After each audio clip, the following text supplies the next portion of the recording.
What could be more absurd than the very idea of two mega powers willing to wipe out all human life because of an accident, spiced up by political differences?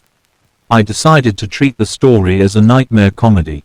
In the context of impending world destruction, hypocrisy, paranoia, patriotism, heroism, and even reasonableness can evoke a grisly laugh. Did you know that the human body is about 60% water? Of course you did, but did you ever think that this simple fact could bring humanity to the brink of extinction? I'm not kidding, this is the actual motivation behind General Reaper's actions in Stanley Kubrick's Dr. Strangelove. Yes, the man launches a nuclear crisis because he's convinced that communists are contaminating America's bodily fluids. Listen for yourselves. Mandrake, you realize that in addition to fluoridating water, where there are studies underway to fluoridate salt, flour, fruit juices, soup, sugar, milk, ice cream, Mandrake, children's ice cream. Good. Tell me, Jack, when did you first develop this theory? During the physical act of love. Huh. Yes, a profound sense of fatigue, feeling of emptiness followed. Luckily, I was able to interpret these feelings correctly. Loss of essence. General Reaper tells us this story while American soldiers are killing other American soldiers, all because of this fluids theory.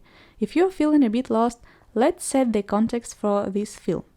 It's the Cold War, and General Jack T. Reaper, obsessed with the idea that communists are poisoning America's precious bodily fluids, goes rogue and orders a nuclear strike on the Soviet Union. The President of the United States and his advisors, along with Dr. Strangelove, a former Nazi scientist now working for the US, rush to the war room to figure out how to stop the disaster. You see, they all have very unusual names. Jack T. Reaper, Dr. Strangelove, this is Colonel Alexei Kisov, Soviet ambassador, Merkin Muffley is the President of the United States, and this is T.J. Kong, a pilot of bomb-carrying plane. These names reflect their characters quite well. It kind of reminds me of Asterix and Obelix in a way. For example, Dr. Strangelove is obsessed with nuclear bombs in the most unnatural and perverted way. He expresses his love for deadly weapons even when he's talking about his enemy's bomb. It is essential. That is the whole idea of this machine, you know. Deterrence is the art of producing in the mind of the enemy the fear to attack. And so, because of the automated and irrevocable decision-making process which rules out human meddling, the Doomsday Machine is terrifying. What he is referring to is the Soviet Doomsday Machine, which will destroy the world if the attack goes through. The absurd part is that its existence is only revealed after American bombers are already in the air, heading to strike the Soviet Union. The whole point of the Doomsday Machine was to deter any enemy attack, but its existence was never known to the US. But Dr. Strangelove himself points it out.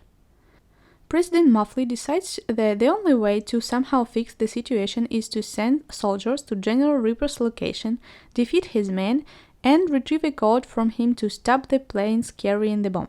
President Muffley, though, seems to be a bit lazy for this job. He is reluctant to engage in any fights and wants to stay on good terms with everyone, even if that means sacrificing his own soldiers.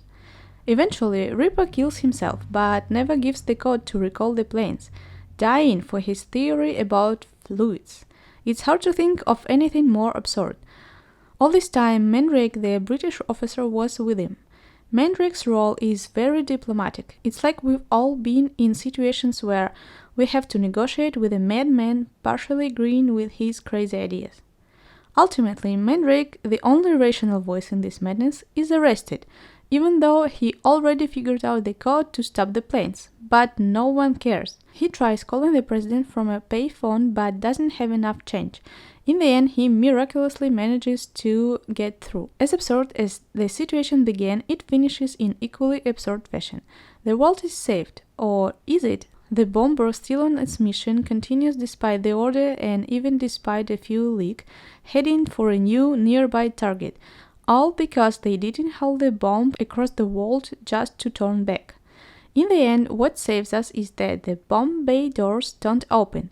Or maybe not. Major Kong himself descends to fix the door and joyfully rides the bomb out of the plane, his cowboy hat proving useful after all. Ultimately, realizing the catastrophe is inevitable, the war room discusses who to put in the 100 years bunker, how to continue the human race, and how to fight the Russians in a century, while Ambassador Kisov takes pictures of secret maps knowing it's pointless since everyone is doomed.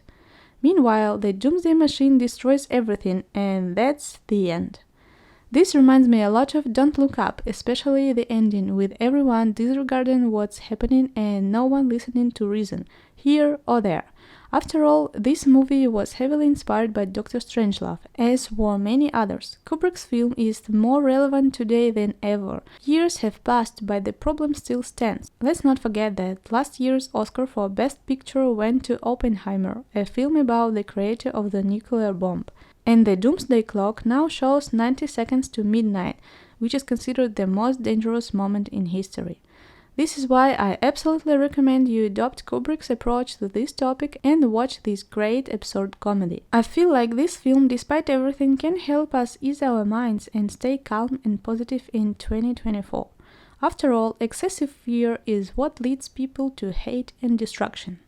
So, peace to you all, and don't forget to hit that like button and subscribe for more reviews.